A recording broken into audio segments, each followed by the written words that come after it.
नमस्कार दोस्तों, स्वागत है आप सभी का लेखपाल भर्ती परीक्षा 2021 के लिए। इस बार हमने ठान लिया है कि अधिक से अधिक नहीं, जितने आप लोग देख रहे हैं जितना हो सकता है साथियों, यहाँ पर एक सीट आपकी सुनिश्चित करना ही करना है। तो यहाँ पे हम लोग जीके जीएस के प्रश्न करेंगे और प्रश्नों का लेवल आपको थोड़ा सा लग सकता है कि ज़्यादा है, लेकिन उससे रिलेटेड फैक्ट्स आप देखते चलें। प्रश्नों का लेवल थोड़ा सा आप अच्छे से ही देखते चलें और पीईटी से आप तुलना मत करिएगा। हो सकता है कि लेखपाल का जो पेपर है थोड़ा सा अच्छा आए। स्टार्ट करेंगे फर्स्ट क्वेश्चन से।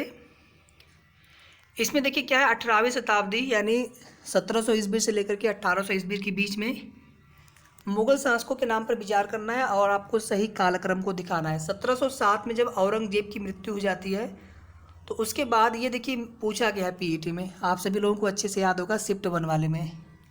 तो इसके बाद जो है फिर कई सारे शासक आए, इसके पुत्र आए, फिर इसके पुत्रों के पुत्र आते गए। तो सबसे पहले इसमें जहांदार शाह शासक बना था औरंगजेब के बाद। उसके बाद मोहम्मद शाह शासक बना था दूसरे नंबर पे। तीसरे नंबर पे अहमद शाह शासक बना था और सबसे लास्ट में आलमगीर द्वितीय।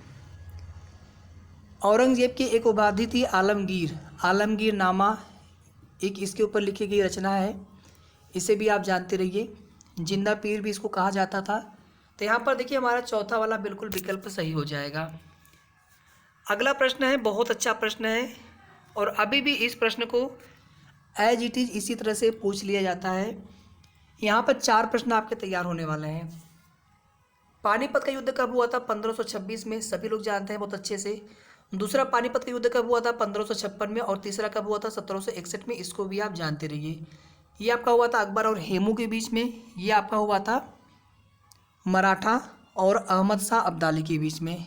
बहुत ही निर्णायक युद्ध हुआ था। मराठों की शक्ति पूरी तरह से कमज़ोर हो गई थी और इसी के बाद से मराठों के विस्तार पर भी अंकुश लग गया था। खानवा का युद्ध हुआ था 1527 में। इसी युद्ध में बाबर ने जिहाद का नारा दिया था। चंदेरी का युद्ध हुआ था 1528 में और घाघरा का युद्ध हुआ था 1529 ईस्वी में। ये दोनों देखिए यहाँ पर सुमेलित है। चंदेरी का युद्ध बाबर और राजपूतों के मध्य, ठीक है, और घाघरा का युद्ध बाबर और अफगानों के मध्य। पानीपत का जो युद्ध है बाबर और इब्राहिम लोदी के मध्य हुआ था, जबकि खानवा का युद्ध बाबर और राणा सांगा के मध्य हुआ था। तो यहाँ पर तो हमारा राइट आंसर हो जाएगा फोर्थ वाला। केवल 3 और 4 यहाँ पे सही सुमेलित थे। तो ये जितने भी प्रश्न आपको हमने यहाँ पे बताए इन्हें आप एज इट इज जरूर इसी तरह से याद कर लीजिएगा। बहुत ही महत्वपूर्ण है, यहाँ से प्रश्न आता ही आता है। अब हम लोग चलेंगे नेक्स्ट प्रश्न पे। अच्छा साथियों, यहाँ पे आप लोग 2 युद्ध और देख लीजिए, 2 क्या 4 देख लीजिए। 1757 में जब ब्लैक होल की घटना घटी थी, जिसमें एक ही कमरे में बहुत सारे अंग्रेज अधिकारियों को भर दिया गया था, आप सभी जानते होंगे। जो सिराजुद्दौला था बंगाल का नवाब और वहाँ का सेनापति था मीर जाफ़र। तो उसके बाद फिर रॉबर्ट क्लाइव को भेजा गया कि जा कर के आप वहाँ पे देखिए वहाँ पे क्या हो सकता है। रॉबर्ट क्लाइव आया बंगाल में, मीर जाफ़र को उसने अपने तरफ मिला लिया और बिना युद्ध लड़े ही युद्ध जीत गया था। प्लासी का युद्ध हुआ था 1757 में और एक युद्ध हुआ था आपका 1764 में, बक्सर का युद्ध, हेक्टर मुनरो के नेतृत्व में, जिसमें मीर कासिम, सुजाउद्दौला अवध का नवाब और शाह आलम द्वितीय दिल्ली का नवाब या दिल्ली का सुल्तान कह लीजिए आप, दिल्ली का शासक, तीनों की संयुक्त सेनाओं को पराजित किया गया था। 1765 में इलाहाबाद की संधि हुई थी। एक इलाहाबाद की घोषणा है 1858 ईस्वी में। 1857 की जब क्रांति हुई थी तो उसके 1 साल बाद 1858 में महारानी विक्टोरिया का घोषणा पत्र सुनाया गया था लॉर्ड कनिंग के द्वारा। इलाहाबाद दरबार उसको बोला जाता है और ये जो है आपका इलाहाबाद संधि है, ठीक है। तो कन्फ्यूज मत होइएगा आप लोग, बिल्कुल प्रश्नों की प्रकृति को समझते चलें और प्रश्नों को अच्छे से आप समझते चलें। इसके पहले 2 युद्ध और हुए थे। एक युद्ध हुआ था आपका 1759 में। मैं आपको इसके लिए यही युद्ध बताना चाह रहा था क्योंकि देखिए प्रश्न अब थोड़ा सा नए नए प्रश्न आने लगे हैं। इसको बोलते हैं बेदरा का युद्ध, बेदरा का युद्ध, और इसको बोलते हैं वांडीवास का युद्ध। जैसे 1757 का युद्ध जीते ये लोग तो बंगाल पे अधिकार, 64 का युद्ध जीते तो और भी क्षेत्र मिल गए इनको, बिहार उड़ीसा इनकी भी दीवानी मिल गई, ठीक है। और इसी तरह से 1759 का जब बेदरा का युद्ध हुआ था तो इन्होंने क्या किया था, डचों को हरा दिया था। तो डच तो भारत से चले गए, ठीक है। डच जो है भारत से सबसे पहले जाने वाले यूरोपीय है, ये भी आप याद रखिएगा। आने के क्रम में दूसरे नंबर में है, पुर्तगाली के बाद ये आए थे। पुर्तगाली सबसे पहले आए थे, सबसे बाद में गए थे। तो डच आए थे दूसरे नंबर पर, लेकिन भारत से गए सबसे पहले। बेदरा के युद्ध में अंग्रेजों ने इनको हरा दिया था। और 1760 में वांडीवास के युद्ध में अंग्रेजों ने फ्रांसीसियों को हरा दिया। तो फ्रांसीसी थे, ये भी चले गए। इसके बाद इनका भी पत्ता बुरिया बिस्तर गोल हो गया भारत से। इसके बाद फिर इन्होंने 1764 में युद्ध लड़ा और उसके बाद फिर धीरे धीरे इनका जो है शासन विस्तार होता चला गया। और आप सभी जानते हैं कि 1773 में रेगुलेटिंग एक्ट आने के बाद गवर्नर जनरल का जो पद है वो सृजित किया गया था। और पहले गवर्नर जनरल वारेन हेस्टिंग्स बनाए गए थे। पहला गवर्नर तो था रॉबर्ट क्लाइव, 1757 में। 2 बार बना था, एक बार 1757 से 1760 तक था वो, और 1765 से लेकर के 1770 तक था। लेकिन पहले गवर्नर जनरल पूछे जाए बंगाल के नाम आप याद रखिए, बंगाल में कह रहा हूँ, तो वारेन हेस्टिंग्स। और भारत का पूछा जाए प्रथम गवर्नर जनरल तो विलियम बेंटिक। अंतिम गवर्नर जनरल लॉर्ड कनिंग। प्रथम वायसराय लॉर्ड कनिंग, अंतिम वायसराय माउंटबेटन। तो बस इतने ही फैक्ट आप याद रखिएगा। बाकी हम और भी महत्वपूर्ण फैक्ट्स को प्रश्नों के माध्यम से शामिल करते चलेंगे। यहाँ से प्रश्न आना ही आना है। कुछ नए प्रश्न बनने लगे हैं, तो आप इन प्रश्नों को भी ध्यान से जरूर देखते चले। ये प्रश्न बहुत बार पूछे गए हैं परीक्षाओं में। बेदरा का युद्ध, वांडीवास का युद्ध, हो सकता है सीधे सीधे आपसे यही प्रश्न बन जाए। अगला प्रश्न देख लीजिए, किस सभा में हर्ष ने अपना सारा सामान दान में दे दिया था? वेनसांग का नाम आप सभी लोग जानते होंगे। इसकी रचना है शियुकी। इसको यात्रियों का राजकुमार भी कहा जाता है। हर्षवर्धन के शासनकाल में आया था। हर्षवर्धन की 2 सभाएं हुई थी, एक कन्नौज की सभा, दूसरी प्रयागराज की सभा। प्रयागराज की सभा में इसने क्या किया था कि अपना सारा सामान दान में दे दिया था। ठीक है साथियों। और इसके बाद जो है, मुझे सन थोड़ा सा ध्यान नहीं आ पा रहा है, 665-66 जब की भी बात हो, ईस्वी की बात है की जा रही है यहाँ पर, जब पुलकेशिन द्वितीय के साथ हर्षवर्धन का सामना हुआ था। ये गलत हो रहा है दोस्तों, ये बहुत ज़्यादा हमने आके बता दिया। 642 तक शायद है हर्षवर्धन का शासनकाल, 606 से लेकर के 642 तक। तो पुलकेशिन द्वितीय जो कि चालुक्य वंशी शासक थे, उनसे युद्ध हुआ हर्षवर्धन का, तो उसमें हर्षवर्धन की हार हुई थी। और उसके बाद फिर आप सभी को पता है कि इसी हर्षवर्धन के साम्राज्य पर जो जितना इनका क्षेत्र था उस पर अधिकार करने के लिए पाल राष्ट्रकूट और गुर्जर प्रतिहारों के बीच त्रिकोणीय संघर्ष हुआ था, जिसमें गुर्जर प्रतिहारों की विजय हुई थी। तो एक आप यहाँ पे मैं अभिलेख बताने जा रहा हूँ आपको, इसके आप ध्यान से देख लीजिए। ऐहोल अभिलेख, ऐहोल अभिलेख से पुलकेशिन द्वितीय की विजय और हर्षवर्धन की पराजय की जानकारी मिलती है। एक प्रश्न दोस्तों और पूछा गया था अभी हाल की परीक्षाओं में। एक आप देखेंगे अयोध्या अभिलेख है। अयोध्या अभिलेख में क्या हुआ था, यहाँ से किस चीज़ की जानकारी मिलती है? प्रथम ब्राह्मण वंश मौर्य के बाद अंतिम मौर्य शासक बृहद्रथ की हत्या करने के पश्चात प्रथम ब्राह्मण वंश यानी शुंग वंश की स्थापना की गई थी पुष्यमित्र शुंग के द्वारा। तो इन्होंने 2 अश्वमेध यज्ञ किए थे। इसकी जानकारी अयोध्या अभिलेख से मिलती है। थोड़ा सा ये आप जरूर देख लीजिए, क्योंकि भी पूछा गया था ना, मुझे लग रहा है कि फिर पूछा जा सकता है। तो शुंग वंश, कण्व वंश और सातवाहन वंश या फिर आंध्र सातवाहन वंश, ये 3 ऐसे वंश हैं जो कि ब्राह्मण वंश माने जाते हैं। बाकी सभी जो है अन्य वंश से संबंधित हैं। ठीक है दोस्तों, तो यहाँ पर हमारा तीसरा वाला करेक्ट आंसर हो गया था। यहाँ पर भी देख लीजिए, ये वाला प्रश्न भी, गुर्जर प्रतिहार वंश का संस्थापक नागभट्ट प्रथम। ठीक है, इसके बाद हम लोग चलेंगे अगले प्रश्न पर सीधे। प्रबंध कोश किसने लिखा है? राजशेखर ने। कलड़ की राजतरंगिणी आप सभी लोग जानते हैं। राजतरंगिणी से कश्मीर के इतिहास की जानकारी मिलती है, ये भी आप जरूर अच्छे से याद रखिएगा। बिल्लड़ की रचना का नाम आप लोग बता सकते हैं तो जरूर कमेंट करके बताएं, और मुझे उम्मीद है कि आप लोग बता सकते हैं। ठुमरी गायिका गिरजा देवी का संबंध है बनारस के घराने से, एक आगरा के घराने से। मैं आपको नाम बता रहा हूँ, ये पूछा गया प्रश्न है, फयाज खान। अब किस परीक्षा में पूछा गया था? तो यूपी SSSC के ही एग्जाम में पूछा गया था। तो फयाज खान का नाम आप याद रख लीजिए, यहाँ से आगरा घराने से। ठुमरी गायिका गिरजा देवी बनारस घराने से। इसी तरह से हम कुछ और भी घरानों को देखते चलेंगे। किस वेद में सभा और समिति को प्रजापति की दो पुत्रियां कहा गया है? ये प्रश्न बहुत इंपॉर्टेंट है, यूपीएससी से लेकर के यूपीपीएससी और अन्य यूपी ट्रिपल एस सी की परीक्षाओं में भी पूछे गए प्रश्न है। अथर्ववेद, यजुर्वेद के बारे में आप जानते रहिए कि गद्य और पद्य दोनों में इसकी रचना है। सामवेद केवल पद्य में है। सबसे पुराना वेद ऋग्वेद है। ऋग्वेद में कुल 1028 सूक्त हैं। इसी के 10वें मंडल में पुरुष सूक्त में सबसे पहले जो है वर्ण व्यवस्था की चर्चा की गई है, ये भी आप जानते रहिए।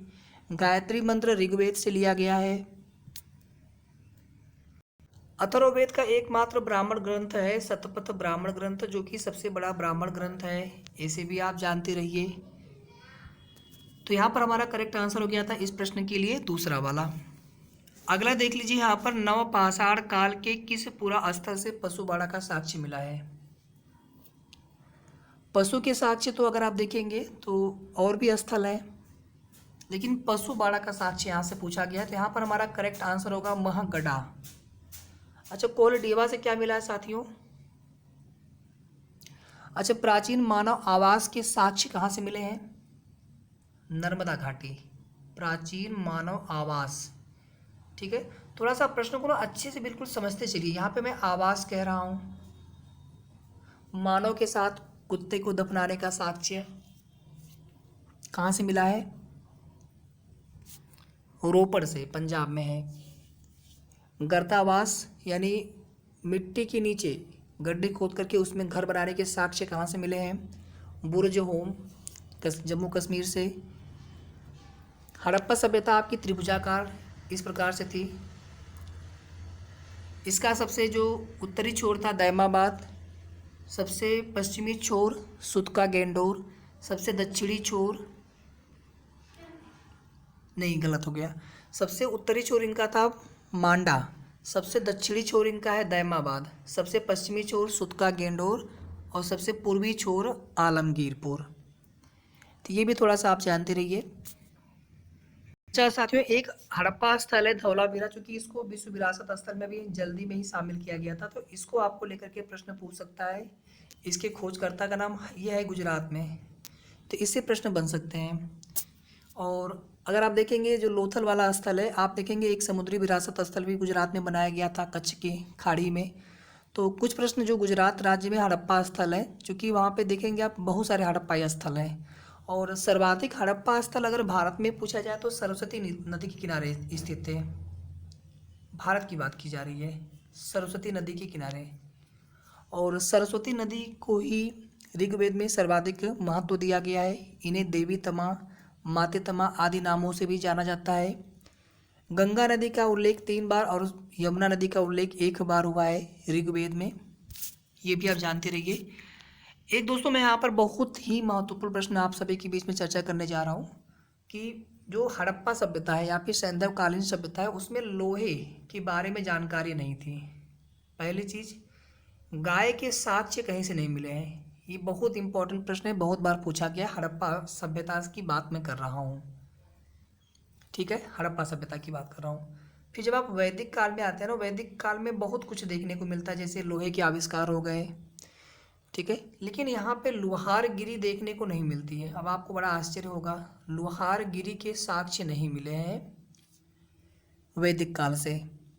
लगभग जो है 1500-1600 ईसा पूर्व से लेकर के 500 ईसा पूर्व तक आप चले आइए, कहीं पर भी आपको लुहारगिरी, देखिए लोहे का नहीं कह रहा हूँ मैं, लोहे के साक्ष्य तो मिले हैं यहाँ पर ऋग वैदिक काल में या फिर उत्तर वैदिक काल में। ये बहुत इंपॉर्टेंट प्रश्न हमने बताया आपको है, इन्हें आप जरूर कहीं पर नोट डाउन कर लीजिएगा। सर्कुलर ए आज़ादी नामक परिपत्र संबंधित है रामनाथपुरी। अच्छा, लाला हरदयाल के बारे में क्या फेमस है? गदर पत्रिका और गदर पार्टी, सैन फ्रांसिस्को अमेरिका में इन्होंने इसकी स्थापना की थी, ठीक है। द्वितीय बौद्ध संगीति किस राजा के शासनकाल में हुई थी? तो पहले कब हुई थी आप लोग बताइए। मुझे लग रहा है कि ज़्यादा करके लोग आंसर इसका कर लेंगे। बिंबिसार के शासनकाल में हुआ था पहला वाला। कहाँ पे हुआ था? राजगृह में हुआ था। दूसरा कहाँ पे हुआ था? वैशाली में हुआ था। कालाशोक के शासनकाल में। दूसरा वैशाली हो गया आपका कालाशोक के शासनकाल में। तीसरा कहाँ हुआ था आपका पाटलिपुत्र में, ये आपका सेकंड हो गया। ये आपका थर्ड हो जाएगा पाटलिपुत्र वाला, जो कि अशोक के शासनकाल में हुआ था। पाटलिपुत्र वर्तमान पटना, उसी को पाटलिपुत्र कहा जाता था। और अंतिम बौद्ध संगीति हुई थी चौथी वाले कनिष्क के शासनकाल में कुंडलवन, यानी कश्मीर में। कुंडलवन बोले या फिर कश्मीर बोले एक ही बात है। और इसी चौथे बौद्ध संगीति में ही बौद्ध धर्म दो संप्रदायों में विभक्त हो गया था, महायान हीनयान। महायान जो है बुद्ध को अवतारी मान करके उनकी मूर्ति पूजा करते हैं, जबकि हीनयान ऐसा नहीं करते हैं। जैन समितियां सिर्फ दो हुई थी, एक तो आपका हुआ था पटना में पाटलिपुत्र में, दूसरा आपका हुआ था वल्लभी में गुजरात में। बस दो ही हुई थी, दोनों आप ऐसे ही याद रख लीजिए। और बहुत ज़्यादा इसमें आपको और बहुत डिटेल में जाने की आवश्यकता तो नहीं है, लेकिन हम कुछ चीज़ें और देख लेंगे, जैसे अध्यक्ष वगैरह है, देख सकते हैं आप। लेकिन अभी हमने जितने फैक्ट आपको बताए हैं ये बिल्कुल आप अच्छे से इसको याद कर लीजिएगा। ये देख लीजिए एक और महत्वपूर्ण प्रश्न, बहुत अच्छा प्रश्न है।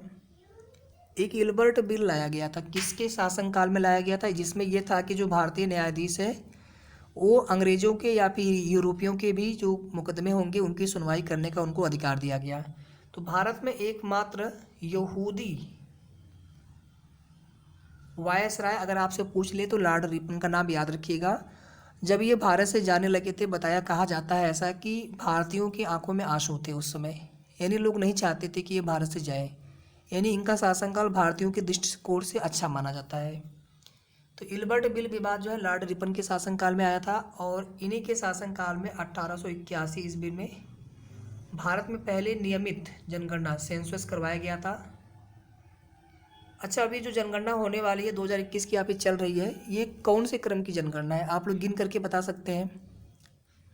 और आज़ादी के बाद की कौन सी है क्रम की, तो 51 में पहले हुई थी आज़ादी के बाद से, 51, 61, 71, 81, 91, 2001, 2011, 2021 8वीं हो जाएगी। इसी तरह से आप लोग 1800 ये कुल पूछा जाए कि कुल क्रम में कौन सी क्रम की जनगणना है, क्योंकि ये जनगणना से प्रश्न तो पूछा नहीं जा रहा, फिर भी आ सकता है। भारत की साक्षरता कितनी है 2011 की जनगणना के अनुसार, 74 पॉइंट कुछ % है समथिंग। और अगर आपसे उत्तर प्रदेश का पूछ ले तो 67 पॉइंट कुछ % है। ये प्रश्न भी पूछा गया था लोअर मेंस की परीक्षा में, यूपी SSC की परीक्षा में पूछा गया था, तो इसे आप जरूर अच्छे से देख लीजिएगा। सर्वाधिक वन कहाँ पर है मध्य प्रदेश में, सर्वाधिक और सबसे कम वन कहाँ पर है वन, ठीक है, वन क्षेत्र हरियाणा में है। सबसे ज़्यादा वन क्षेत्र प्रतिशत कहाँ पे है, मिजोरम में है। सर्वाधिक सघन वन कहाँ पे है, अरुणाचल प्रदेश में है। सर्वाधिक टाइगर कहाँ पे है, मध्य प्रदेश में, उसको टाइगर स्टेट भी कहा जाता है। सोयाबीन ज़्यादा होता है मध्य प्रदेश में, सोया स्टेट भी कहा जाता है, ठीक है। और अभी देखिए हाल में आप देखेंगे करंट अफेयर का क्वेश्चन, जो सोलर जितने भी पार्क बनाए जा रहे हैं या फिर सोलर संयंत्र लगाए जा रहे हैं, वहाँ से एक प्रश्न बहुत बन जा रहा है बार बार, और हर एग्जाम में पूछा जा रहा है सोलर संयंत्र से, क्योंकि भविष्य के लिए अपार संभावनाएं छिपी हुई हैं। और गुरुग्राम में देखेंगे आप जो इंटरनेशनल सोलर अलायंस है उसका मुख्यालय भी है। तो यहाँ पे ये हो गया आपका करेक्ट आंसर। और लॉर्ड मेयो के शासनकाल में पहली जनगणना करवाई गई थी 1872 में, ये भी आप जानते रहिए। लॉर्ड लिटन के शासनकाल में क्या विवादित था, वर्नाकुलर प्रेस एक्ट इन्होंने ले आया था, और इसको हटाने वाले रिपन है। तो लिटन जो भैया भारतीयों के स्वतंत्रता अभिव्यक्ति की आज़ादी को भी इन्होंने छीन लिया था, लेकिन रिपन ने उसको समाप्त कर दिया था। Vernacular press act, vernacular press act, बिल्कुल ये प्रश्न आप ऐसे बहुत अच्छे से याद कर लीजिए, यहाँ से प्रश्न बहुत बार पूछा गया है। लॉर्ड लिटन के शासनकाल में, मेयो के बाद लिटन आए थे, और लिटन के बाद फिर रिपन का शासनकाल प्रारंभ हुआ था, ये क्रम है, ठीक है साथियों। लॉर्ड मेयो एक ऐसे वायसराय थे भारत के जिनकी उनके शासनकाल के दौरान इनकी हत्या हो गई थी, ये प्रश्न भी पूछा गया है। अंडमान निकोबार द्वीप में ये सुबह टहल रहे थे, तो वहाँ पर एक कैदी के द्वारा इनकी हत्या कर दी जाती है। तो लॉर्ड मेयो एकमात्र ऐसे भारतीय वायसराय हैं जिनकी उनके शासनकाल के दौरान हत्या कर दी जाती है, ठीक है दोस्तों। तो यहाँ पे लगभग 8 से 10 प्रश्न आपके तैयार हो गए होंगे, उम्मीद करता हूँ। अब चलेंगे हम लोग अगले प्रश्न पर। अधोलिखित किस सातवाहन नरेश को नासिक प्रशस्ति, तो एक प्रश्न आपका यहाँ से ये तैयार हो गया कि नासिक प्रशस्ति किससे संबंधित है, सातवाहनों से संबंधित है। किस सातवाहन नरेश को नासिक प्रशस्ति में एक बहमन कहा गया है? गौतमी पुत्र सातकर्णी को। इनके बारे में एक चीज़ आप और याद रख लीजिए कि वर्ण व्यवस्था को बचाने का श्रेय इनको जाता है, मतलब वर्ण संकर न होने पाए, वर्णाश्रम को बचाने का श्रेय इनको जाता है। हमने पहले भी बताया था आपको कि शुंग वंश, कण्व वंश और सातवाहन वंश ये 3 ब्राह्मण वंश माने जाते हैं। तो इनके बारे में आप ये चीज़ जानते रहिएगा। और सर्वाधिक जो है लोकप्रिय शासक थे ये सातवाहन वंश के गौतमी पुत्र सातकर्णी। अच्छा, सातवाहन वंश की स्थापना किसने की थी? स्थापना ऑप्शन में ही नाम है यहाँ पर, शिमुख। इसे भी आप जानते रहिए। ये सभी आपके सातवाहन वंश के ही शासक हैं। ठीक है साथियों, तो अब चलेंगे हम लोग अगले प्रश्न पर, या ये श्रृंखला हम लोग यहीं पे समाप्त करते हैं। थोड़ा सा यहाँ पे जल्दी ही मैं समाप्त कर रहा हूँ, लेकिन अगले बार से कम 30 से 40 मिनट का वीडियो मैं लेकर के आऊँगा। और हमारी कोशिश ये होगी दोस्तों कि आपको अधिक से अधिक प्रश्न करवाए जाएँ, चाहे वो व्याख्या के माध्यम से, प्रश्न की संख्या के माध्यम से। ये कुछ प्रीवियस ईयर की आए हुए यूपी SSS के ऐसे प्रश्न हैं जो बिल्कुल अभी हाल की परीक्षाओं में पूछे गए हैं, यानी अभी विदिन आपके 6 महीने के अंदर पूछे गए हैं। और प्रैक्टिस सेट्स में हम ऐसे प्रश्न ही शामिल करेंगे जो कि आपके एग्जाम्स में पूछे जाए 100%, वहाँ से प्रोबेबिलिटी हो, संभावना हो। और प्लीज़ आप सभी का सपोर्ट चाहिए। आप लोग निरंतर इसी तरह से हमारे चैनल से जुड़े रहिए और डेली आपके लिए हम प्रैक्टिस सेट से लेकर के आएंगे। तो वीडियो को सभी लोग ज़रूर लाइक कर दीजिएगा, शेयर भी कर दीजिएगा और साथ में चैनल को भी ज़रूर सब्सक्राइब कर लेंगे। बहुत बहुत धन्यवाद आप सभी का।